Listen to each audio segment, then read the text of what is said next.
Tukulabisako wena yekomide ku mukuto gwa Daily Still Hope aye ku Daily Still Hope 2 ate namwe abali ku Age Media twagala nnyo oba akatuuka soko subscribing o liking ate osobola okubanga ate osharinga 0752 3 emunyanya 7 ne 0761 0883 ze namba zaffe katusabe Mukama tukwebaza olwaleero kubanga oli mulungi atukwebaza olw'ekisakyo kubanga tukome nga tukyali balamu asirwa amaanyi sirwa buyinza awula olw'omwoyo twaniza okubeerawo okwo era twenyika mu ndagaano y'omusaayi gwo Kristo Yesu omwana wa Katonda omulamu.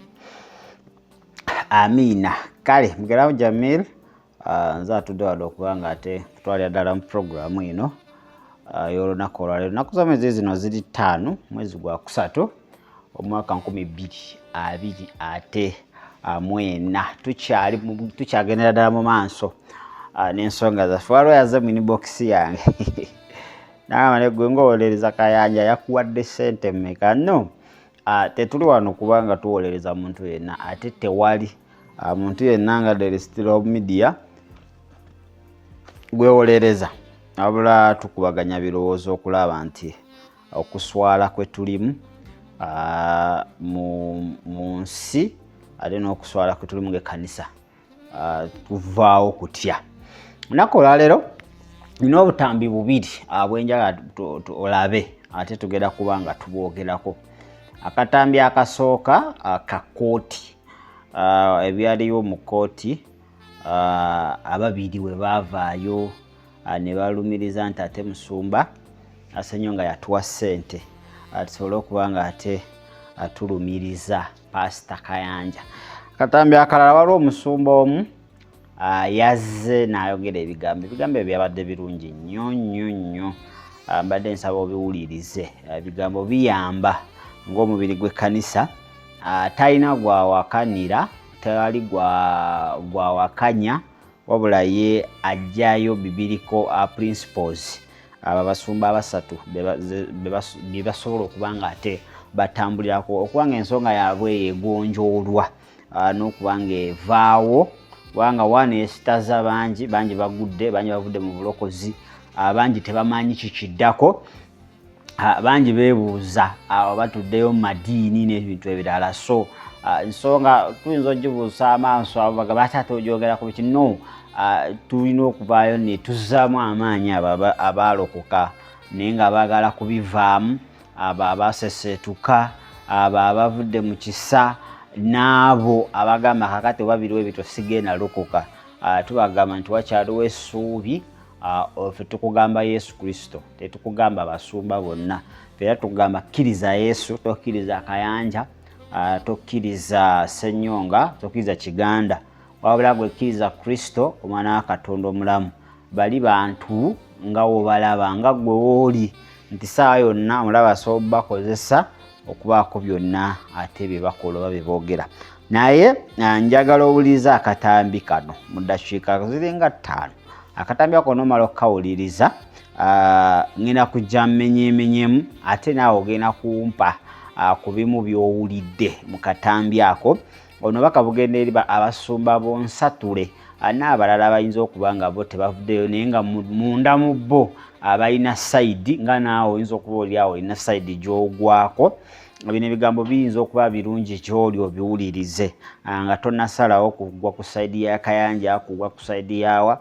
Bino ebigambo biwulirize bulungi era eno message basumba bano bagiwulirize bulungi nti saa zino tudde mu kuwulira ekigambo tuve mu ntalo tuve mu Nuggu kubanga otunuulira what's going on birimu obujja birimu Bukyayi birimu effutwa birimu obutaagaliza birimu ebintu bingi nnyo naye nga biri self-centered naye nga ng'ekkanisa obanga omubiri gwa Kristo nga tebagenda kubanga babikola ki tebagenda kubanga babifunamu. Emabegako awo SSENYONGA yagamba nti Pastor Kayanja yakkiriza nti ku bitundu bye ebyekyama ayina max ku bitundu bye ebyekyama. So bwe tuba nga tutuseko yo level nga tutandise kuleeta bitundu byakyama kubidescribinga ku maradio ne ku TV ebyani ebiriko enkovu ebyani ebinene ebyani ebitono ebyani ebyakula bitya nze ndowooza nti sitaani yabaali tukozesa akaseera ako tuba tetukyali ku mulamwa tuba twaguvaako dda kubanga molova ku katuuti singa abadde obayise bannamawulire naye nno ku katuuti wakati ng'agamba ekibiina abantu abavudde ewaka abazze okuba nga bawuliriza enjiri ya Mukama waffe Yesu Kristo. Omusumba ye ali mu kubagamba nti oyo paasa alina max ku bitundu bye ebyakyama mbu yakkiriza. So Pastor KAYANJA naye yavuddeyo n'akola clarification about that. N'agamba ye ku bitundu bye ebyakyama tekuli maaka. Kaakati ndowooza owuli oyo asumba be bali mu kifo ky'okuwulira enjiri. N'agamba olina obubonero ku bitundu ebyakyama oli agamba sina bubonero.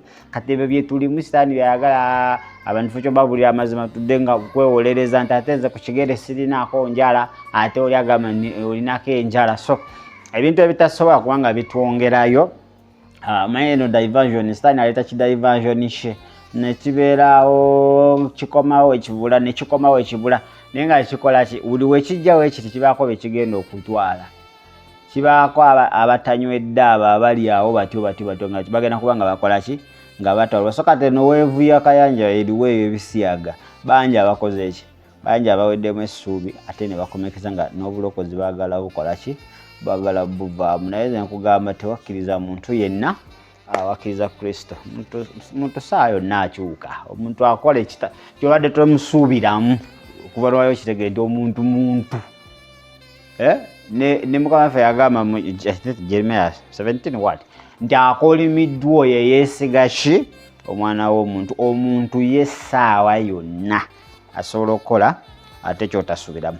Kale mu dakiika 5 sooka olabeka vidiyo kano onomala okalaba tugenda kuba nga ate tukomawo otuwa endowooza zo naffe tusobola okuba nga ate tukuwa endowooza zaffe. Abantu abo bolaba bakayanira ku social media ne mu bintu ebyenjawulo tebakayana kubanga baagala Katonda, bakayana kubanga kino kye bali bankwe wakati mu kulowooza nti baagala Katonda. Nze tekinneetaagisa kwanika bwerere bwa muganda wange kubanga akoze ensobi, kinneetaagisa kugenda musisinkana nsobole okwogera naye ng'omuntu kubanga Bayibuli bweti bwetugamba. Baana ba Katonda ndi wano bagamba mostly abagenda okuba mu mulembe oguddako kubanga emirembe gikaddiwa ne gigenda naye kyabulaba okubanga gwagenda okukaddiwa n'omulembe ogwo ate mu bubi kyandibadde kya mukisa nnyo omulembe bwe guba gukaddiwa wesigala nga oli mujja. Kisoboka okuba nga ogenda nagwo naye togenda nagwo mu bubi. Kati abantu be mulaba eyo ku mikutu simanyi alinga alumirirwa Kanisa ayogera ku mulokole munne bujja Malala butaagaliza omuntu yenna gw'oyagala omusisinkana. Era nze omusumba omu gwe nafunako ekirooto mu ggwanga lino ate nekimutuukako nagenda omusisinkana n'agaana era nensirika nenkimala neninda Katonda paka lwe yalaga nti kye nali mugamba kyekyali ekituufu. Tetuliwo okudda wano okwogera ku baganda baffe nga tulinga abalumirirwa Kanisa naye ng'ekigendererwa bujja bwe buli emabega w'emitima gyaffe. Abategendereza ab'empaka omuntu yenna nze nasabirako mu Kanisa ndowooza ziri 2 naye nze abasumba bange bonna ne bw'obayita teri lunaku lwe nali ngenze wa musumba nti ngenze kuloopayo muganda wange oba ngenze kwogera ku muganda wange. Nakizuula ng'obulamu buno bwe tuba tunaabutambuza weefeeko weeyige weetegeere weekebere. Nabagamba nti bwe tusisinkana abantu bonna eno mu Kanisa tubakolako ebintu 3. Ekisooka kubayigirako, ekyokubiri kubeegendereza, ekyokusatu kubasabira. Bw'omala okukola ebyo 3 ebisigadde muleke ne Katonda we. Kati bino byolaba omuntu n'ateekawo akatuuti n'atandika okwogera ku muweereza ng'alinga amunenya, okwo si kwe kunenya Katonda kwe yayogera. Yesu Kristo yagamba muganda wo bw'ayonoonanga genda omusisinkane. Bw'akulema ggwe mutwalireyo abooluganda, bw'akulema mutwalire abakadde, bwe kigaana muleke abeere munnaggwanga. Tuteekwa okugoberera protocol w'ekkanisa. Yesu Kristo yali asobolera ddala okugamba abayigirizwa nti andyamu olukwe wuno bamuyita Yuda. Naye Yesu kubanga yalina okwagala okuli real, however much Yuda yali amulyamu olukwe, Yesu yali akyamwagala. Oteekwa okusigala n'okwagala okulamba muganda wo yadde alinga akukoze obubi, sigala mu ggwe ng'olina okwagala, kubanga Yesu Kristo naawe yakwagala bwagazi. Toli mutukuvu era akutukuza ye Yesu Kristo mu maanyi ag'Omwoyo Omutukuvu. So mu bulamu bwaffe tuteekwa okuba ab'amazima. Kya bulabe okulowooza nti gwe oli mutukuvu okusinga Yesu. Yesu yali asobola okuloopa Yuda, naye Yesu yabikka ku bwerere bwa Yuda. Yuda okuzikirira kwe kuleme kubeera mu ngalo za Mukama waffe, okuzikirira kwa Yuda kubeere ku ye. Kati njogera n'abaweereza abagenda okuba mu mulembe oguddako, mwewale kye bayita entalo. Teriyo muntu, omanyi waliwo ebintu bye tukola nga tetukoze research. Obulamu bwonna bw'ogenda okukola bukolera okunoonyereza. Nze bukya tutandika ekkanisa eno nina ebintu bye nagaana okuba mu kyaki muno.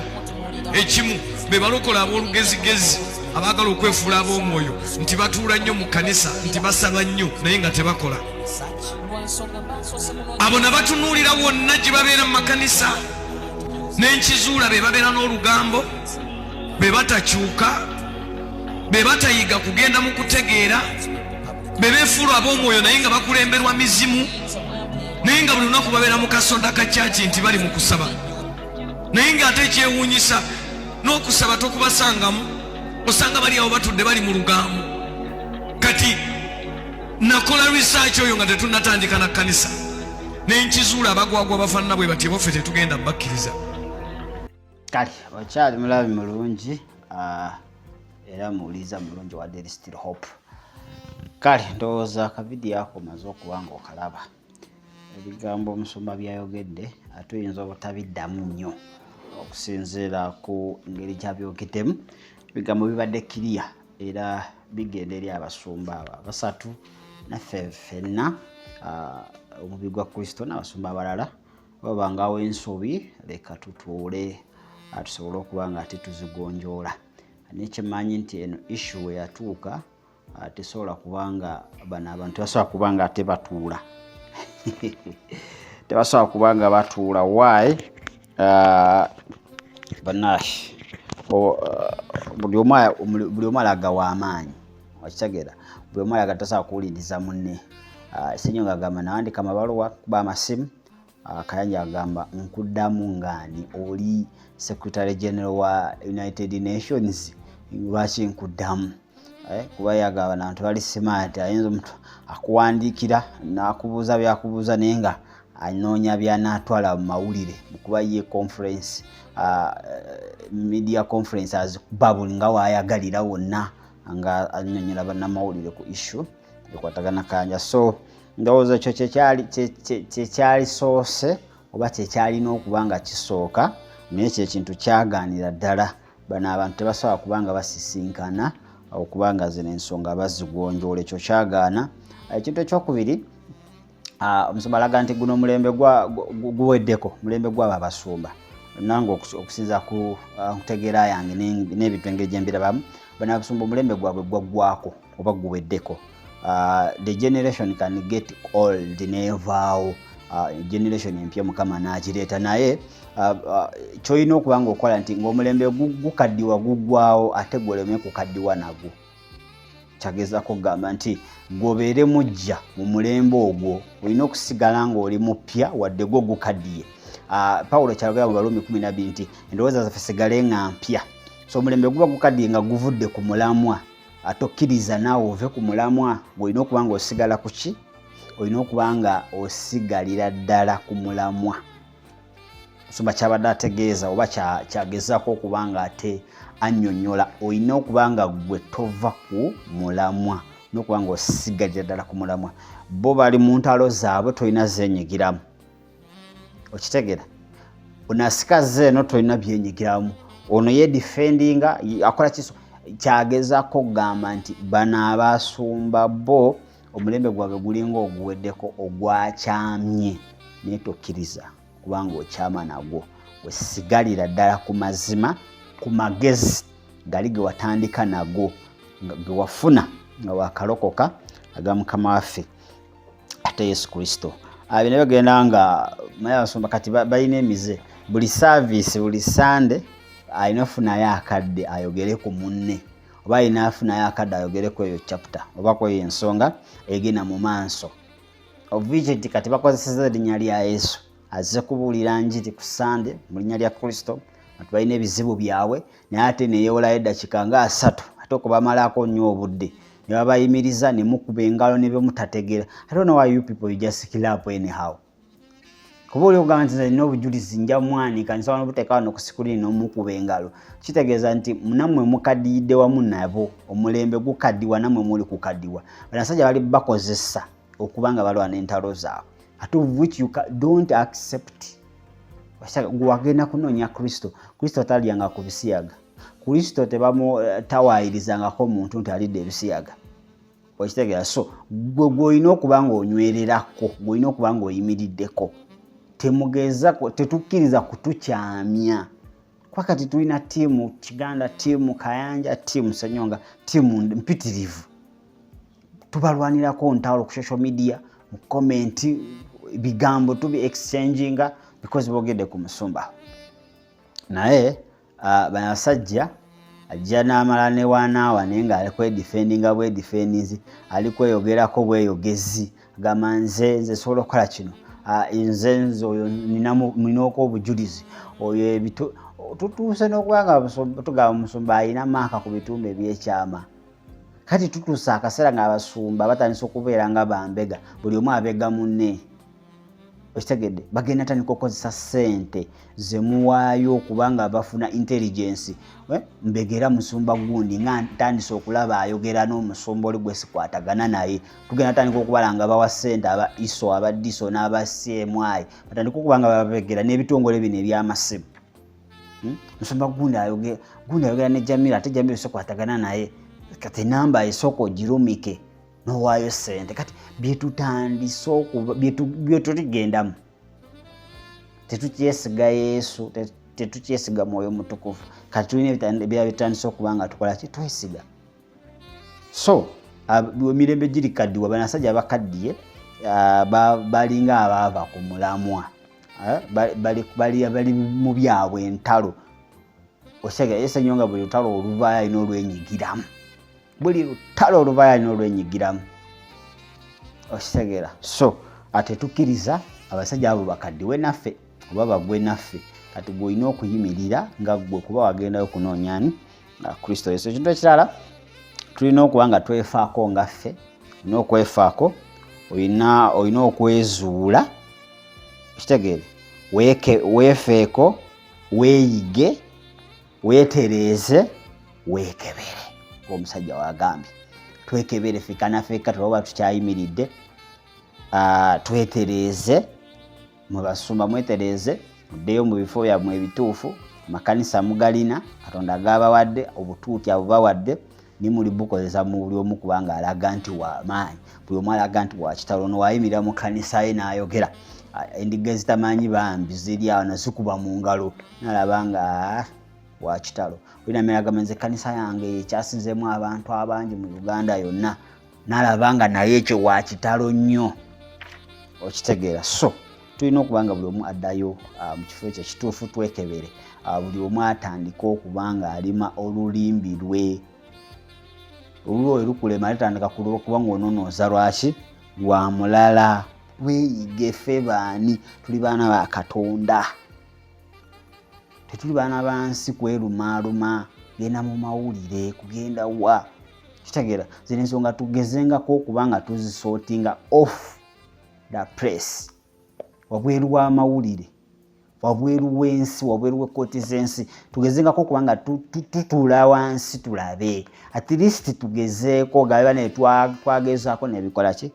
nebigaana naye abasumba mwe temutuukikako abamu temutuukikako omuntu n'okukubira ku ssimu kizibu kubanga omuntu okufuna alina okuyita mu ssimu nnya 5 nokuba eno secretary simanya personal assistant simanya biki so ogenda otuka kusumiwa omusumba nga waliwo protocol mushi muyitirivu ate Yesu n'omukazi w'ekikulukuto yamukwatako nga batambulaga ano yankuteko ate ye yali sinze n'okuba nga ayina olina okuyita mu Petero oyite mu Yokaana oyite mu mwani ba Filipo abo yali taddewo akalayini naye ako konna teyakaganyanga abantu bayogeranga nabo direct kati abasumba b'ennaku zino balina protocol onokuyita kweno security okumutuukako ku mulyango liko ab'amagye waayo lwaki bakuumibwa abasumba abo balina ebintu byabwe basuubuzi ba businessmen balina bye bakweka bye bataagala bategeere balina bye balina ebitali byabwe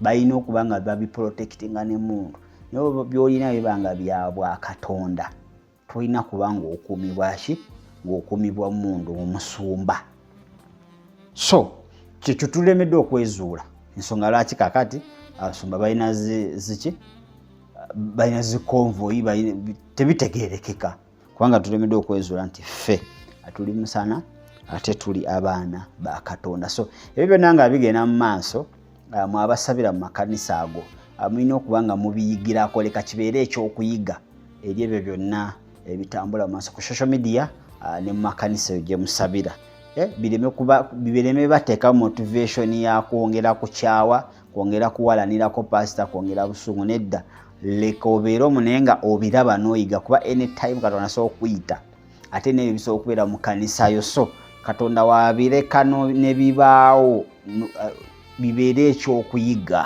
oyiga ogamete nembeera wetu wejjanga asiina gihandolinganga musumba wange weyagikwata kuba yasukka nekosa n'omubiri gwa Kristo n'okuba nga ate ngikwata mu ngeri ki n'okuba nga ate ngikwata mu ngeri ey'obuvunaanyizibwa oba ey'omwoyo kisajja kikulu spiritual then tulina okuba nga twegendereza abasumba abo kati n'amakanisa gaabwe kuba go gaafuuka kati ga ntalo tulina ekkanisa nga yo buli ati tewasobola kuvaayo mwezi tewasobola yitawo mwezi nga towulidde kivaayo naye nga si njiri si ki wabula kuba attacking so mwena abasabirayo mulina okubeera abeegendereza abasajja baleme bakomekereza nga babafudde mundu zaabwe kitegeera baleme basookayo ku front line mukubibwe nga bo balina cover bo beekwese kubanga bajja mu service mu kyo babulira enjiri batandika bannyonnyola bistatement batandika bannyonya bistory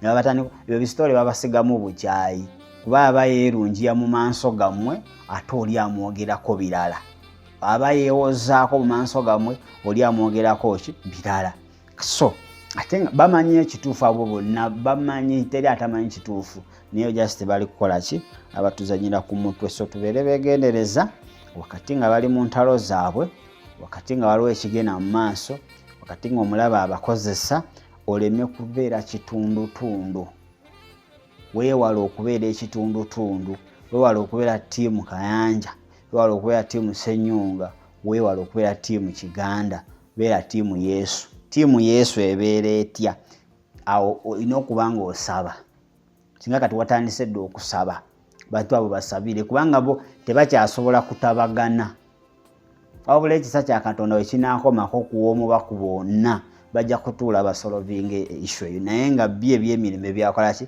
byagaana kuba omwagana tasobola basisinkana kati omu ye alaba nti asobola kusinkana abantu bali ku level ya United Nations asobola kusinkana abantu bali ku level y'aba president ba minister naye mmwe basumba munnaabwe mmwe tasobola basisinkana tasobola baddamu okitegeera n'abalala kati bo balaba nti ate bo be bamanyi amazima be bamanyi omutuufu be bamanyi omukyamu be bamanyi omusiyazi bamanyi ow'obulimba kati kugabe buli omu ali ku level buli omu ali kujjayo alage abantu kiki kyalinawo si mu Kristo wabula wano ku nsi wano mu ggwanga Uganda nti naye alina ekifo alina n'obuyinza kitegedde so let us pray for them tiimu Yesu kiki mulina okuba nga mukola Yesu yatambula ne Yuda Iskariyoti nga yagenda omulyamu olukwe Yesu yayagala Yuda Iskariyoti n'amuwa treasure nga yatereka ssente nga wadde azirya naye nga ate yamuleka n'azitereka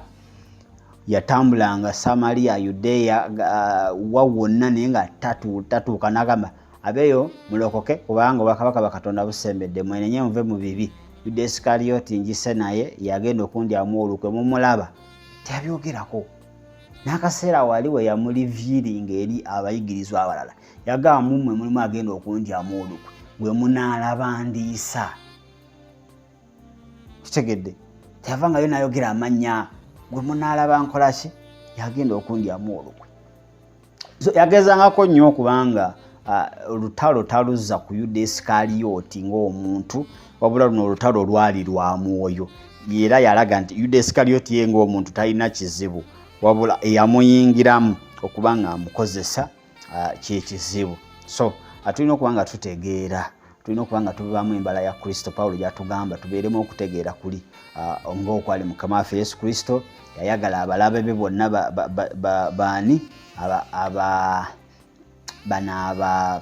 abasadukaayo, abafalisaayo, abawandiisi b'amateeka yabaagala weewaawo nga baali banoonya buli we baagendanga nga baagala kumutta. Tebaagendanga kuwuliriza kigambo kye yali ayogera, baagendanga kumukwata nsobi. Leero byayogedde kiki kyolaba ekiri against amateeka ge tulinawo nti tewali tujja kuddayo enkya. So naye yasigala ng'abo abaagala nga era ayagala bawulire ekigambo kya Katonda basobole okubanga bakola ki, basobole okubanga ate balokoka. So Kayanja wabanga Ssenyonga ne Kiganda balabe bo kati ke kaseera okyuse kubanga Bayibuli etugamba balabe bo baagale basabire.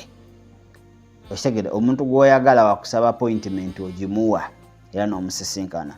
Ssenyonga ne Kiganda wabanga Kayanja kati alinga mulabe mutwala ng'omulabe nti musiyazi nga mwe mugamba obanga wekiri kusinziira ku evidence eziriwo n'ebirala abantu ze balina oba mwe ze mulina. Kati wabanga yo mulabe nti ke kaseera mumusabire mumwagale. Omuntu gw'oyagala togenda kudda ku katuuti nga service abantu bonna bajjudde otandika omwogerako. Tugaba naye atusabire eggwanga ku lw'ebisiyaga, abasumba bireme bayingira baleme birya. Okitegeera? So kyekyo kye tulina okukola tiimu Yesu. Tiimu Yesu tetulina kufuna tiimu ffe tetuli awo ate tuwagira ono ate tuwagira no, ffe tuli ku Kristo, tuli ku mazima. So bye tuteekeddwa okuba nga tukola, bye tuteekeddwa okuba nga tutambula nabyo. Sigala kubanga nsukka wano anjagala mbasi buli wano 07523447 0761 0883 alinisa hotel mu kibuga Jinja. Oba obasanga buli kimu kye weetaaga okubanga olya, kye weetaaga okubanga byakusula, byakunywa, pate oyina mikolo gyonna weetaaga ekifo moyinza okubanga ate obitegekera, oyina zi meeting ez'enjawulo gwe totawaana bitakualinisa hotel mu kibuga Jinja. Obudde bukuzibako wano totawaana, weetaaga kyakulya, kyakunywa, breakfast, lunch, supper, dinner, alinisa hotel ate ejja kubanga ate ebikutuusaako bulungi. Mugala Jamiru zabaddewo okubanga nkufalira ddala mu maaso. Sigala nsukka wano tugenda kujja ne topic. It's about family planning. Waliwo ekipiye nti family planning weetuse egenda kubeera ya by force, egenda kubeera ya buwaze. Tebagenda kukusiba nti bakukwate olina okufuna family planning, wabula ogenda kwesanga nga oyingiddemu by force. Kigenda kubanga bagenda kikola batya, kitandika ddi, kivaawa, ki ekiri emabega waakyo, kyoba olindirira mu video zaffe eziddako very soon. Tugenda kubanga ate tujja ne topic eyo sobola okubanga ate tukunyonyola ekigenda mu maaso mu nsi ey'omwoyo ate kyebaleese okubanga kitaking a place to manifest ate kitaking action mu nsi ey'omubiri. Mugera Jamil genda ku channel zaffe zonna. There is still hope yeno gwe tuli main channel. There is still hope to channel yaffe yakubiri. Eje Media channel ya kusatu. So okubanga osanga ebintu ebyenjawulo ku channel zonna awabayo ebintu ebirala ebyenjawulo byosobola okubanga ate ogoberera. Waliwo yawandisa akome yazemu inbox ng'ayomba gwe Kayanja yakwadde setemeka ng'omuwolereza. Simanyi oba yatawuliriza bulungi statements zange. Mukulu mbadde musaba dde yawulire video ezo asengesako kubanga njogera sina gwe mpolereza ate sina gwe nenya nnyo, wabula nze njagala ebintu bisobola okubanga ate bitambula mu ngeri entuufu ate omubiri gwa Kristo gusobola okubanga ate gweyongerayo. Musule bulungi. Mwera.